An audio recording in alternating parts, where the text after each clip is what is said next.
Great, good. Hey, I'd like to welcome you all to the Lighthouse Podcast. I'm very excited because this is our fifth episode of the Lighthouse Podcast. And I was doing some statistics, and they said that for the Lighthouse Podcast to make it to the fifth episode, that's more than 90% of the podcasts out there. Most podcasts stop at 3 episodes, so we are fortunate and blessed to be on episode number 5. And today we're going to talk about finding light in stormy seasons. So he is the founder of Enterprise Unlimited.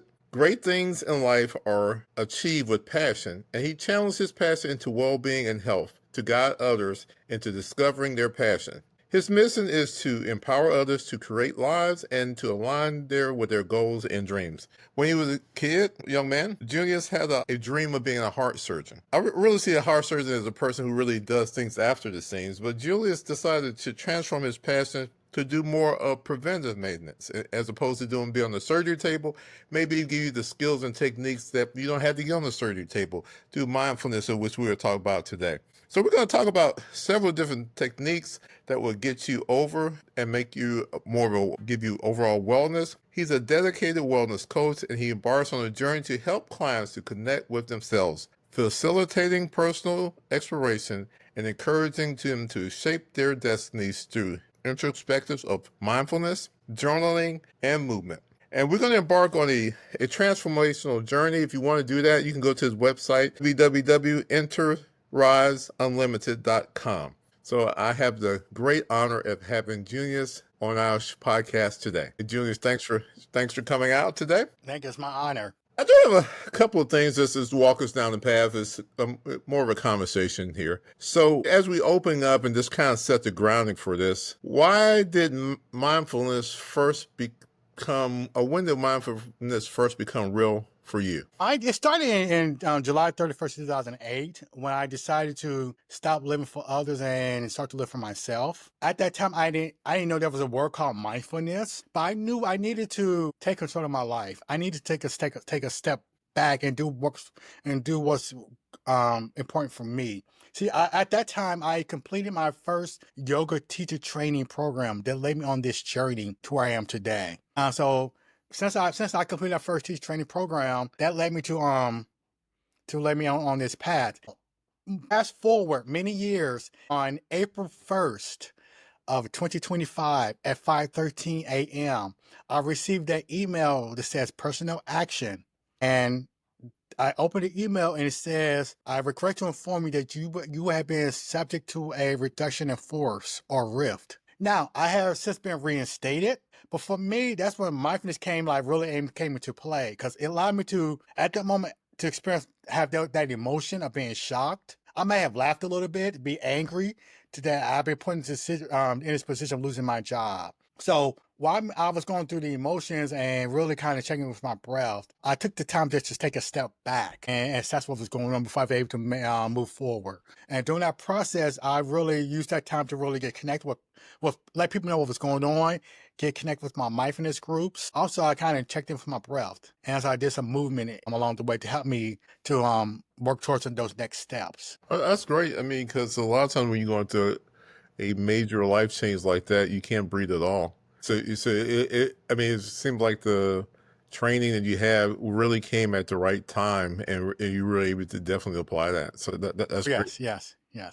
So as I mentioned before, you're finding light in these stormy seasons. You kind of alluded to this already, but what does finding light in stormy seasons really mean in your own words? The biggest word that came up for me was resilience. Also, there's hope or meaning in difficult or challenging situations. Like during this time period, there are two words that came up for me. One was I could either engage or withdraw. It's a new way of saying fight or flight. See, it says, just gotta give you a little more information. The engage or withdraw is a trauma-informed, emotionally intelligent alternative to fight or flight. It describes the natural way actuates our nervous system response to stress, threat, or perceived danger, either by moving towards the challenge, that's to engage, or moving away to protect yourself, that's to withdraw. This phase reflects a broader, more nuanced understanding of the human behavior, particularly in context of modern life, relationships, and emotional safety. Now, when I received my my RIF notice originally, I withdrew. It would allow me to take a step back and see what's going on. It means sometimes I needed to may take just to shut down and just like and be like, what's happening? And which is okay. From there, that's when I began to engage. Engage is to confront, to connect, respond to challenge or stressor. It includes both assertive and adaptive responses. So I was able to engage for making the necessary preparations to just in case if I was going to be riffed on June 2nd. And which is a lot of times it's okay. I want to let everybody know it's okay if you choose to withdraw, but at some point I think in my opinion you might have to begin to engage when you're ready to engage. Right. And just for the layman's, maybe for those who are not in the government, a RIF is pretty much like a layoff notice, right? Or Yeah. So I mean, so this is definitely, can definitely be extremely stressful time, and based on what you're saying, the mindfulness tools definitely can help you. So that gets me to kind of next chapter here: mindfulness as a healing tool. How does mindfulness help you? You kind of alluded to it before during these stressful times. I mean, you say you can either engage or you can withdraw, but can you elaborate a little bit more on mindfulness and how you tap into that during these stressful times? Sure. Now let me say this: mindfulness is a practice of focusing on the present moment with openness, curiosity, and without judgment. And one way to help is helps to calm the mind and body. See, mindfulness teaches you to be there in the present moment, to focus on what's going on with you right now. Also, mindfulness allows you to observe your thoughts and feelings. A lot of times people think just because you're practicing meditation that you're not engaged or you're going into like never land. Mindfulness teaches you how to notice how you're feeling in that moment and what you're going through. And it's basically saying it's okay to have those thoughts and feelings. Also, like I said, mindfulness also helps to build resilience. So you mentioned this a little bit more earlier that you shared how the mindfulness got you through the time for the layoff or the RIF. Are there other kind of areas that you kind of tapped into mindfulness to get you through a hard time? Let me say this. I know one thing for me is sometimes when you're in challenging conversations, it may be like sometimes you may be in a heated discussion and you feel like you need to get your point across. I know for me, practicing mindfulness helps you to take a step back and sometimes help you to leave the situation. Sometimes you may be having want to react in a certain way, but you realize you just stop in that moment. It's like, okay, you know what am I doing? So I realize you have to take a step back. I'm like, you know what? Leave the situation and come back to it. Hmm. And one way you do this is go back and maybe check in with your breath, see what's going on with you. Also, I've noticed for me, mindfulness helps me to realize like when you're practicing mindfulness or in that space of mindfulness, you learn not to overreact. You learn to take a step back and realize at the end of the day, it's not that serious. For example, I went to this gentleman's store because this store has a suit deal for men where you could pay a monthly subscription and you get like 4 suits. Mm. Well, I was talking with the lady about a situation that I was there. I was there last weekend to put in another order, and it was a little busy. They were a little busy, and I noticed another customer was getting irate. It was kind of making the situation uncomfortable. Mhm. And I knew, and for me, it was a stressful situation because I wanted to get there ahead of my business because I knew I had another meeting to go to. But I realized in that moment, sometimes that customer service rep is just doing their job and doing the best they can. So what I did is I kind of just take a step back and say, hey, when's this person going to be in? I just waited. I came back. I chose to leave the situation and come back. And I have to tell this other person, and the way he was conducting himself it was not very helpful. And to me, it kind of changed the environment and situation. And to me, I've learned with mindfulness that you learn it's not that serious at times and it helps you just take a step back. And so you're going to have periods where it's going to be challenging. It's just how you deal with it in that moment. You realize sometimes it's easy to have a reaction and be like, hey, what about me? Especially when you deal with customer service. What about me? I'm important. Why are you so slow? What's going on? Why are you so incompetent? But I realize sometimes if you take a step back and maybe assess the situation, you realize it's not that important. Or you may, when you come back, it may be you may get what you may get what you want. You may get what you need at that moment. I can really relate to this. I know years ago, I'm based out of the DC metro area, but for many years I was down in the panhandle of Florida. Down there, they're not on the East Coast, they're actually on Central Time Zone. It's more of a, they're heavy hitters, but it's more of a laid back lifestyle compared to being in the DC.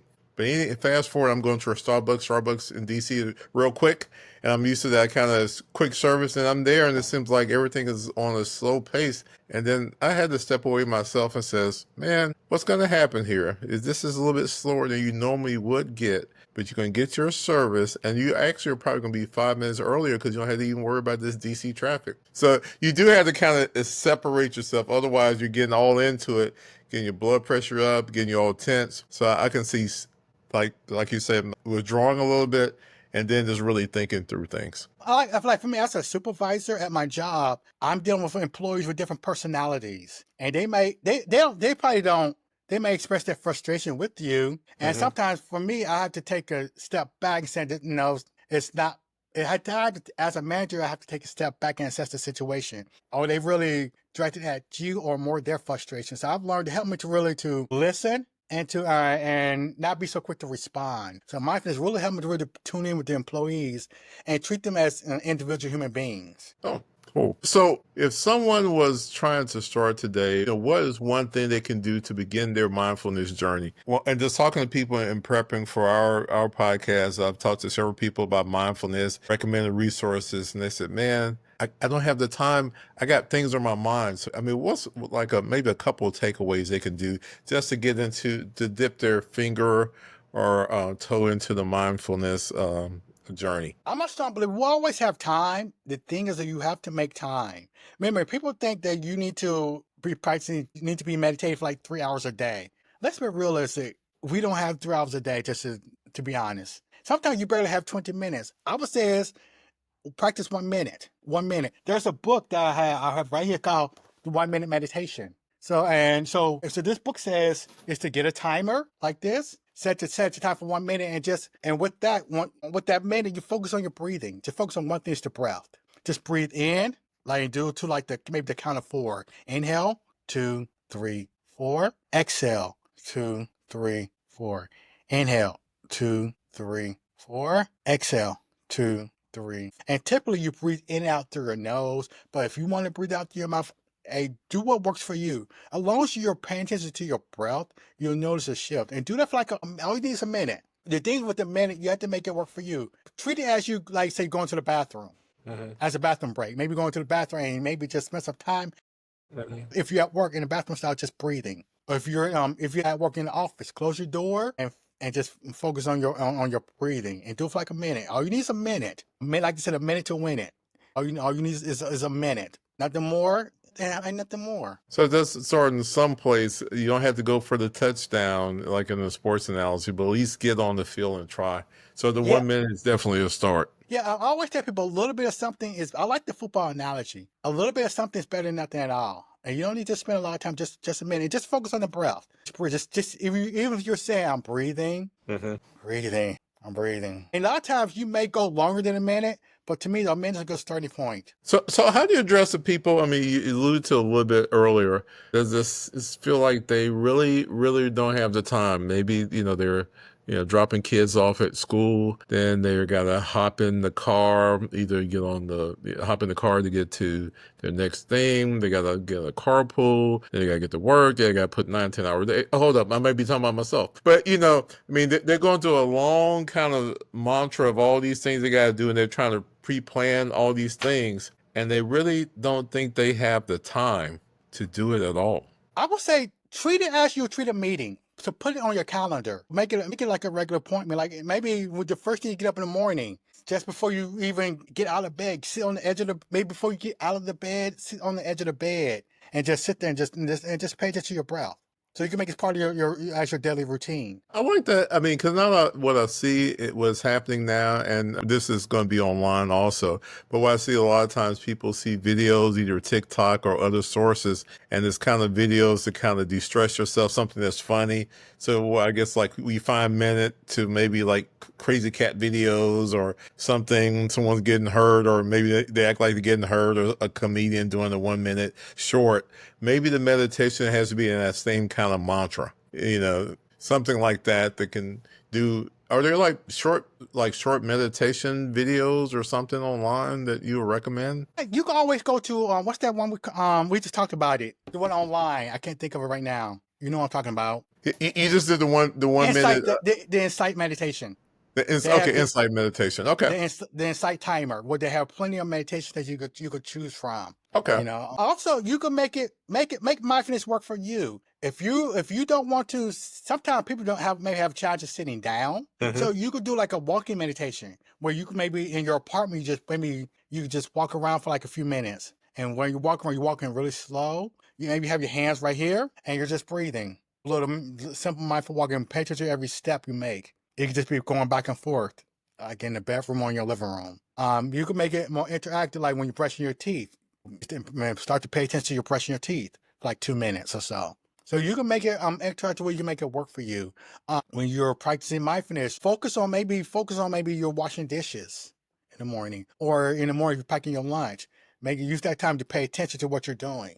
So you can make it where it works for you, where it doesn't always involve sitting down. It's almost like you can stack with other activities that you're doing, but just maybe slowing those activities down so you can get the benefit of maybe doing the activities in mindfulness. It sounds like. Or you could do like affirmation.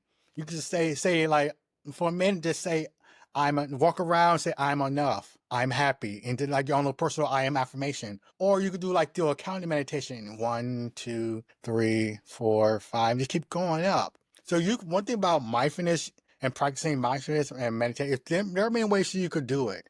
You just have to find out what works for you. I'm always having to remind myself that not everybody wants to sit there and just sit down, but you can find other ways to kind of practice it. Take us to the next part of the thing as far as our program. Daily practices to keep you anchored. So we talked about the breathing in for 4, relaxing for 4, getting it in, and maybe integrating this with other activities. So the question is, what does your daily mindfulness practice look like? I mean, you're probably a master. You've been doing this for a few years based on what you're saying, but I mean, can you give us a snapshot of what your practice looks like right now? I'm going to say this, every practice is different for everybody. So what works for me may not work for you. For me, I like routines. So I try to make at least practice for me 20 minutes a day. So it may be with a meditation group or maybe by myself. What I like to use, I will send a link. On YouTube, there are some videos with Maya Angelou speaking that I would sit and listen to that while I'm meditating. There's a one called Soham Meditation through the Chopra Center that I've used. And also there's another one with another guy there's another guy who's doing a guided meditation. I will send you those links that I Okay. do. And I do it as a routine. And a lot of times, once I get in a routine, I notice it shifting throughout my day because I took that time to sit down. Now, also on every Tuesday at 6:00, there's a meditation group called Heart Refuge Mindfulness Community, which I was seeing the link to that where you could practice with the group, which is basically a led meditation practice. Also, I'm part of another group called Open Heart Refuge, which is a membership group where they meet every day. Where it's a moment where we'll sit for a few minutes, and after you sit, it's maybe somebody wants something to share. It's a chance for you to share what's going on with in your life or asking questions. So that's kind of my practice of mindfulness. Now, I know, just be realistic. There's some days where I probably will not meditate because, life happens. Life happens and we're not going to get there. So if I don't practice, I'll do it when I'm able to. I just want to let everyone know that you don't never force yourself to practice every day. Some days you may be in a rush, you're trying to get what you need done, and it doesn't happen. I'm here to tell you it's okay. What it is though, sometimes eventually, if you go long enough without your practice, it will let you know that you may need to take a step back and sit down a little bit and maybe kind of check in with yourselves. I always have to learn not to beat myself up if I don't practice that day, which is okay. Also, in addition to that, let's say I'm practicing and it's not going well, just stop. Some days I'm gonna have days where it's like, you know what, this could be the best ever, or days it was just like, okay, you know what, this is for the birds. Go throughout my day, maybe I can always come back. One thing about this practice, you're allowed to come back many times you're able to come back. And I gave myself permission to come back, and many times I'm allowed to come back to that practice. I like that. I like that. So if it's not going exactly how you intended, bottom line, don't force it. No forcing. Maybe don't force it. Yeah. on average, I'm not real competitive. You know, when you introduced me to meditation, I did get competitive for a while because I was up to over 500 days. I did benefit a lot because at the time I was going through a lot of personal kind of things with Uh-huh. caregiving for my folks, and that really helped me get through. But then I did notice a couple of times it'd be 5 minutes to midnight. I said, Hey, "Oh, I got to get it in because I'm at 500 now. I can't let the streak go." So it did become a little bit stressful, but I mean, overall, it did help me out. So I really appreciate that, and that's from the heart. So, is there a simple grounding tool that people can use when their life get hectic? Jobs get crazy at times, and you're doing maybe stuff in the community, doing stuff at your church, go temple. You're doing 100 miles per hour. Is there just a simple grounding tool to kind of get yourself level? sure. This is called the 3-2-1 technique. So at 5, you look around, you name 5 things you can see in your room, in your space. Number 4, you notice 4 things you could feel. For me, I can feel the chair, the clothes, my breath. I can feel my headset. 3, you listen to the sounds. It could be us talking, sound of your breath. 2, notice 2 things you can smell. You can smell the air. You can smell the air freshener. And 1, notice 1 thing you could taste. Like you could taste the toothpaste, the coffee. So that's the 5, 4, 3, 2, 1. Another technique is called the box breathing. It's like think of a box of 4 size. You will inhale to the count of 4, then you'll pause to the count of 4, then you will exhale to the count of 4, then you'll pause and you exhale to count of 4. So you simply start inhale, 2, 3, 4, pause, 2, 3, 4, exhale, 2, 3, 4, pause, 2, 3, 4, and you do that for as long as possible. Another way is really just go outside and take a walk. You don't have to go far. Go outside and get some fresh air and just go for a little mindful walk. No, it's another benefit. You're getting some exercise. You're moving your body. Also, you're paying attention to your breath. That's cool. That's cool. So we want to go to like purpose and passion, and this how we can integrate this into this preventive health.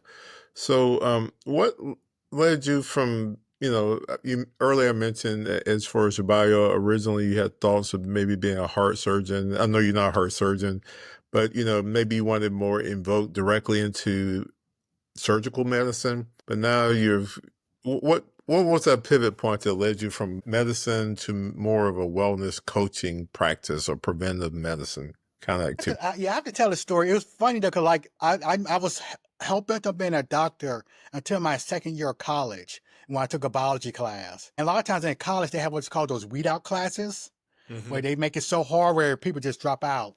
And I was like, you know what? I'm not going to 4 years of this. So Hmm. it was weird. I just happened, but I knew I still wanted to be in a health field. So I look at the course catalog and say, hey, I want to find a major that's in a health related field. That's when I came up with found community health education. I just found it on a whim, took my first class, I loved it, and chose that's my major, where I graduated with an undergraduate degree in community health education, along with my master's in public health.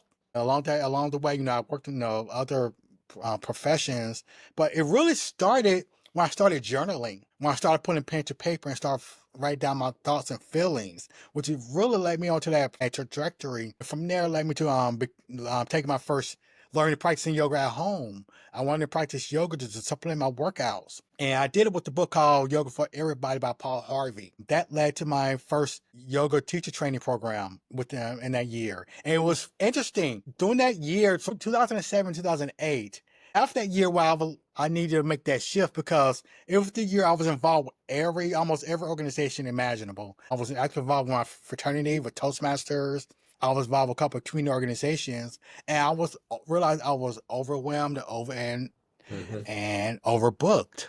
That's when I Hmm. made that decision on July 31st of 2008 to let go all those things that was no longer serving me. That's when I kind of led me to the space of my first teacher training program, which led me to other modalities, learning about Reiki, my massage, learning about meditation, coaching, and various topics led me to where I am today and kind of led me to my purpose. Yeah, and I know we've had many conversations in the mastermind, and at the NSADC chapter. And one thing that kind of stuck out in my mind, one time it said that no can be a complete sentence. And so that maybe sometimes people can get like a guilt conscience, I got to do everything. But, can you talk about that a little bit more? No being a complete sentence. I've learned over time, like I said, no is a complete sentence. So a lot of times when you say no, you don't have to explain yourself. You just say no. No, thank you. Now, I know no could be very jarring for people to hear.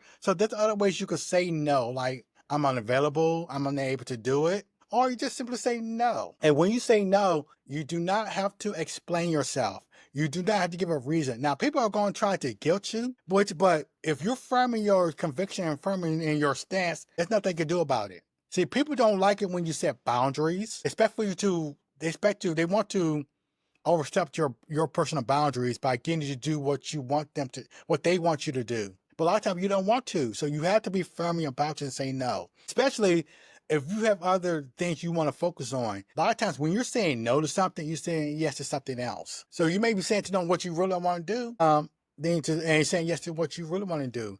And that's been my really guided my mission since 2008. I realized if I want to do something, I don't have to do it. I don't have to do it. If I'm a type person, if I want to do it, I'll let you know. Then I'll be committed. I'll make that commitment. But if I don't want to do it, I'm not going to say anything. I'm going to say I'm not available or no. Hey, how is stress, health, and purpose connected? Okay, like I said, when I'm a strong believer, stress is a killer. Now, like I always want to say, there's always good stress and there's bad stress. That's good stress, like you're going to a wedding or a birthday celebration. But the problem is when stress becomes to the point where it's taking over your life, it's taking over your health. When your stress levels are high and chronic, the body stays in a state of alert, which is fight or flight. And over time, it wears down the immune system, disrupts sleep, raises blood pressure, and can lead to serious health problems like heart disease or depression. That's when you know when it becomes a problem, when you start to affect your health. I hate the term when people say, I will sleep when I die. I cannot stand that term when people say that. So people think it's okay to be overworked. People think it's okay to overcommit yourself to all these organizations. And over time, you realize you're stretched too thin. A lot of times I just don't believe you're miserable. Because you're doing other people's bidding, but you're not doing what's important to you, and you're not taking time for yourself, which is either resting or going for a walk. Right, because you probably don't have the time because you're doing all the other. I mean, I'm not against committed meetings. I've done stuff for fraternity and other stuff like that. It is a balance, though. You're right. You do everything. And stress, I mean, stress will take you out quicker than anything. That's when when you feel like you're getting overwhelmed, you really need to make an assessment of your life and really figure out what's important to you. Now, talking about purpose, when people feel a strong sense of purpose, like contributing to a cause, supporting loved ones, or growing personally, they often experience better health outcomes. Purpose acts as a buffer, helping people to find meaning and resilience through tough times. See, my purpose too is to serve people through mindfulness, yoga, and health. That's my purpose. So, but I realize, for me to stay in my purpose, something's got to go by the wayside. And I'm constantly having to deal with that on a regular basis. Doing this is not going to stop no longer serving me. I mean, I'm not going to totally abandon it, but if it's not working for me at this time, I'm not going to do it. And I've noticed a lot, especially as Black men, a lot of Black men have this they want to be out there, be pillars of the community, needs to be the leaders of their family, which is great. But what about you? What about what you want to do? What's important for you? What about you just want to have downtime for yourself? I'm a strong believer that you can't help yourself. You can't help others if you can't help yourself first. And I'm a strong believer that there's nothing wrong with being selfish. Let's say, for example, you want to be a chef, or you want to open up your business, or you want to finally find your own dreams, do what makes you happy. You can't do that if you're trying to deal with other people's needs, or trying to make other people happy, or try to be involved with things that's not really serving you. And to me, having a purpose gives you that foundation, And maybe serving others your purpose, but don't let your purpose to a point where it gets you to be stressful, where it's going to hinder your health. It sounds like a balance there. Maybe do something, but don't do everything. So that makes sense. Like for me, how do you help others find their their way and how they can avoid going through burnout. How you can, maybe helping them find their why. So you mentioned it, maybe find your purpose, but how do you help them? How we help someone find their why so they can avoid getting burnout? Because maybe you're doing 18 different things, but really your calling is one thing, but you think your calling is maybe 5 or something. I tell them that it's okay to shift. It's okay to change your mind. Never, if something's not working for you, it's okay to take a step back and pivot. A lot of times people feel like they need to stay committed to something, and they may feel like they need to be just to be there, just to see through it. But sometimes if it's not working for you, it's okay to take a step back and pivot. It's okay to evolve. See, burnout can change your priorities. So remind them it's okay to grow, to shift, and to refine their why. I also encourage them to start small, one step at a time. One action that feels authentic and nurturing. Purpose also often reveals itself in these small, honest steps. Invite to always to be mindful. Take steps, may take moments of stillness. A lot of times people, like I said this earlier, how people had this attitude that I will sleep when I die. Well, would that be good if you say that if you're like, I'm 50. So if you're my age or younger, a little bit older. So it's okay to, sometimes you need to take a pause and rest. So to me, it's okay to be like, you know what? Let's say, for example, you're involved in this organization, you're active in this organization, you give your all throughout the year, and you realize that year's over and you're on summer break. It's okay to shut down for the summer and do what works for you and maybe come back. So we need that downtime to really to reset. And we need to give ourselves that permission to reset and to start over. And for me personally, I'm a strong believer to acknowledge and to validate them. Start by creating a safe space. Let them express their exhaustion and their disconnection without judgment. Now, like I say, it's easy to get burnt out. It's real, and it's okay for them to feel lost. So tell them it's okay to feel lost, and maybe help them to take a step back and reconnect with themselves. I know sometimes if you really actively engage in projects and fraternity church or whatnot, as a reward for doing those great things, you wind up getting more stuff to do. And so you wind up getting more on your plate because you're a good, you're basically a workhorse or doing things, but then you get more work. It's almost like you gotta treat your mental health status as like a shopping cart that you only could put so many items in. You can't put everything in the shopping cart because it's going to overflood. So just kind of be perfect, have a purpose on what you really want to do. And it's funny that a lot of people are rewarded based on them being active in that organization, and which is great. But my times, you should always be validated for the hard work you do, and that's wrong with that. But sometimes it's like society rewards busyness. Society rewards to be overworked and overwhelmed. Because if you're busy, you're doing something, you're making a difference. And if you're busy, you're helping others. You're out there, you're not being selfish. But the minute you take a step back, society wants you to punish you for taking a step back and doing what's important for you. And I think another time we need to get in that mind frames. I know in some countries they have what's called like a siesta, where from like in the afternoons they just chill for the afternoons. And I think sometimes in this country, in America, I think we need to have those days where we just maybe a couple hours throughout each day, we just not do anything. Yeah, I can relate to this because a lot of times you get in a heavy charge mode. I know that I have my most energy or rebound if I actually do take off for a few days and kind of maybe recalibrate, not even do anything that's work related or civic related, and then I really do actually get energy. I mean, that's to your point. But if you keep charging, then you may not get the opportunity to rebound because you're continuously going. You know what? I don't want to talk about that. I always tell my team this: we have leave for a reason. Use that leave. Take a mental health day once a month where you just need to maybe take a day off for whatever reason. You have it, use it. That's why they always have that's why they have the use or lose. Use that leave, use it, and take it off for yourself. And I know a lot of people, they feel there's just an obligation there. If they take leave, they're missing out on something. They're not being successful. This is why I look at it. If something were to happen to you, all they're gonna do is find someone else to replace you. So use that time just to take a day off. If you're active in organizations, it's okay to take some time away from the organization and just to rest or just to rest. Period. It could be just taking a break from the organization for a while and come back when you're feeling refreshed. It takes it to our next section: empowerment and the fight within. What does empowerment look like to you? Empowerment is to it's owning your voice and your truth. It's the courage to speak your mind, even if it feels hard, and to stand your authenticity. I'm a strong believer that you can say what you need to say. You're always gonna be respectful, but sometimes you need to speak truth to power. That, like I Mhm. said, even empowerment is just to say no and keep it moving without having to need to explain yourself. Empowerment is choice. It's having the freedom and confidence to make decisions that align with your values and dreams. Empowerment is growth. It's choosing to see challenges as opportunities to learn rather than barriers. Empowerment is self trust. It's about believing your ability to handle what life brings, even when you don't have all the answers. Empower is community, recognizing that we're stronger together and uplifting others as we rise. That's why you see a lot of mindfulness communities out there and can work, because it's that sometimes, and like for me, when I went to my rift, I reached out to people and got that support. I mean, I know it ain't much people folks can do, but just being that community of people who understand what you're going through, it made a huge difference for me.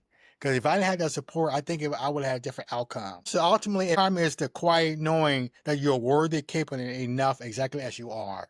But the biggest thing, really though, and one of my meditation teachers say every time that she closed out a meeting, don't be out there in the world alone. Don't be, can you repeat that again? I'm sorry. I'm sorry. My one of my mindfulness teachers says that don't be out there in the world alone. Alone. Okay. That makes sense. If you need somebody to talk to, find somebody to talk to. Be in community with people, just to have that support, have that space where you can kind of share your thoughts and feelings without judgment, without seeking advice. That's what I like the Heart Refuge mindfulness community that I attend regularly. They have a space for where we sit, but also they have a space where we just share our thoughts and feelings, where we don't ask for advice, we don't give advice. We just a space where we just share what's on our heart and what we're going through, which it makes a huge difference. Empowerment is seeking therapy, seeking people out, somebody to a counselor to have that conversation with, somebody to have that mental health support. Because a lot of times men struggle with that, and men struggle to go out there and seek help. Yeah, I had a couple of posts here on this month just relating to Black Men Mental Health Awareness Month, and it's kind of that same genre where you kind of having people maybe going through. I know myself have gone through both cycles where you've done caregiving and also you had to go through grief, and without having a community or people there supporting you, you can feel like you're out there by yourself. And I think those things are invaluable to have someone to kind of maybe tap you on the shoulder and say, I feel what you feel going through that. So those things are very important. For you continuing on the path on empowerment, what would you say to someone who's feel that they're stuck? Hopefully, you obviously you listen to the Lighthouse podcast. You're not trying to get stuck. You're trying to get unstuck. But for someone who feels like they are kind of overwhelmed and they can't get out of it, and it may be something different for everyone. It doesn't mean that you're broken or you're failing. Life has seasons, and sometimes it's just simply to pause, a chance to gather energy and perspective moving forward. So it's okay to me to feel you're stuck. A lot of times, it's okay to not have all the answers right now. And maybe it's just time for you just to kind of take a small step or any step toward what feels a bit lighter or a bit truer to you. Any movement, however tiny, builds momentum. Like I said, you're allowed to rest. You know what? A lot of times when you're feeling stuck, sometimes you may need to. It's maybe something's telling you. You maybe need to take a step back, and maybe just to let it go sometimes and come back to it when the time is right. And that's the universe telling you that you maybe you need to walk away from it for a while and come back when you need to. Another way to help you do that is if you're into journaling, is to write out your thoughts and how you're feeling at that moment. And to journal, but get a notebook. Doesn't matter what kind of notebook you have. I have my notebook somewhere, and just to write out how you're feeling, your thoughts, your fears, what's going on with you right now. Just kind of what it is that when you're journaling, you're not censoring your thoughts, so you're just writing it out. You're just writing it out. You're writing your thoughts, and you're expressing yourself, and then you're letting yourself know what's going on with you. And also let them know that you're not alone in this. Like I just said, like write it down or find support. It could be with a mental health professional or somebody or trusted closest friend who you could bounce ideas off of. Because Cool. that's happened to me a lot where I feel stuck. And Uh-huh. sometimes when you're like trying to get Uh-huh. through this task and you're trying to make some movement and you realize you just sometimes you have to learn to. The hardest thing for people is to learn just to let go. And I've learned over time, just if you let it go, maybe put it aside, maybe you'll come back to it when the time is right, and you'll know when the time is right. It could be the next day, it could be a month, or it could be maybe a year. Mm-hmm. You'd be amazed, but sometimes your best is just kind of just take a step and just let it go for a minute, and maybe come back to it when it's right.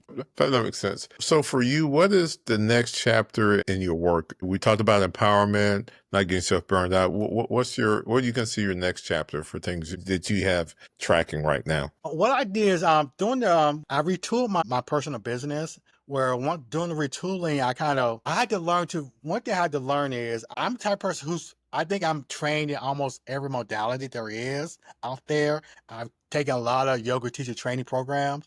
I had to learn to scale and manage my expectations. So slowly roll out, really be intentional as far as how I want to roll out certain programs, certain offerings. So one thing is I'm going to be launching a 4-week coaching program. It's called Calm Mind Unlimited, which is on my website. And it could be a group coaching or a personal coaching program. Also, this summer, I'm going to be launching what's called Permission to Pause, which is a rest inspired postcard campaign where it focuses on the power of rest and lets you give you permission to take that rest. And what I did, I started a Substack. I wanted to kind of share my thoughts. And I love to share information. So I've gathered a lot of information over the next years where I'm going to be just sharing information through my Substack, which I'll provide the link for that. And one thing I'll start working on my book. This is book Okay. telling I'm a strong believer we have a story to tell. So it's a book for it's kind of telling my story, also sharing things that I've learned over the years, and sharing information over what I learned over the years. Oh, that's great. Let's make sure we get the resources. What I'm planning to do is, aside from this podcast, is maybe to make an infographics where people can take it and then they can use those resources on a, when as needed. Maybe sometimes the resources come before you need them. Sometimes they come right exactly when you need them. So my goal is, I get those resources, then we could put it in infographics for people. So we shift to offsetting and real life check-ins. What do you do when you feel, and we talked a little bit about this, when you're kind of off your game, you maybe stuck is not the right word, but maybe you don't feel like you're not at the top of your game. I would take a step back and check on myself, see what's going on. Something like, for example, I have to admit that when I was coming back from my round was reinstated, it took a while for me to get reacclimated to my job again. So I need to realize that it's almost like starting over again. So I needed to take a step back and check on myself and realize, okay, you know what? I've been through this challenging period. I'm just getting restarted again. Let me just be kind to yourself. Or I had to learn to be kind to myself, and really like just to breathe. Because trust me, and realize that we're all in this together. And basically, and for me, take some small steps to get back into the game. How do you reset and check in on yourself? You maybe alluded to a little bit. I mean, so you maybe, you do the techniques, kind of maybe step back for a second. But how do you maybe do a hard, or I mean, I think on computer terms, you can either do a hard reset or a soft reset. Maybe just doing a reset and check in on yourself. One thing I didn't talk about enough is to move your body. I love personally working out, going to the gym. I'm a yoga teacher, so I love practicing yoga. So really move your body a little bit. That could be going for a walk, or get on your Peloton bike, go bike riding. Maybe sometimes exercising, just kind of clear your head and get into that space and practice some yoga. There are many styles of yoga you can practice. So the big thing I think for right now for that is maybe to move your body and and kind of work throughout any issues that you may have be going through. Sometimes a good movement practice will make a huge difference and have you to get back to reset. Hey, as we wrap up, just kind of having a closing, this reflection, we talked about a lot of great things here. So individual people can choose what they want, but this one maybe to kind of guide us through maybe one thing that the listeners can walk away from, because we gave a wealth of information. We're also going to give infographics on all the great stuff here. But maybe if they had to do maybe just one thing, what would you recommend to our podcast listenings today? Check in with your breath. Always tell people your breath is the most powerful tool to relax your body and clear your minds. Always check in with your breath. Check on your breath. Exactly. So we mentioned your website. I mean, maybe you can list a couple of ways because I know you're all over in different forums. How can people connect with you? You mentioned your coaching session, you mentioned your website. I mean, maybe you can, walk people on different paths or pathways to get connected with you. They could connect with me through Instagram on Junius Pettyjohn on Instagram, which is the name is right there. Also on LinkedIn on Junius Pettyjohn. Great. And I'm always very responsive. Well, this has been great. We made it to the 5th podcast. I just can't believe it. So this is great. I know Julius gave some great information here. I mean, if you just take one of the tips and use it and lean into it, I know personally I've used many of the tips. I used the meditation. That was great for me. It helped me through both caregiving and bereavement. That was outstanding. And I've used some journaling, but then I got a little bit scared on the journaling. I'm like, maybe someone may read what I wrote, but but it was really helpful, cathartic, at least writing it down. I always tell people though, don't worry about it. If somebody read it, that's their problem for being nosy. Well, that's why you got to put like some locks on it. They have electronic journals too. I learned this too. Yeah, But the journal was great. So I think we've got a lot of great things on a serious note that people can take in and lean in. It is Black Men's Health Month. If you get one of these techniques, lower your stress level, lower your blood pressure, get your health back in a more steady balance. I think you're probably invested basically an hour with us. I think that hour will be blossoming the seeds that can last a lifetime. So I thank Julius for his time, and I thank the podcast listings on the Lighthouse Podcast, where we're trying to lead you to your goals and your dreams. Thanks so much for spending time with us today, and looking forward to more. Maybe we get to podcast number 6. Thanks so much for your time. Thank you.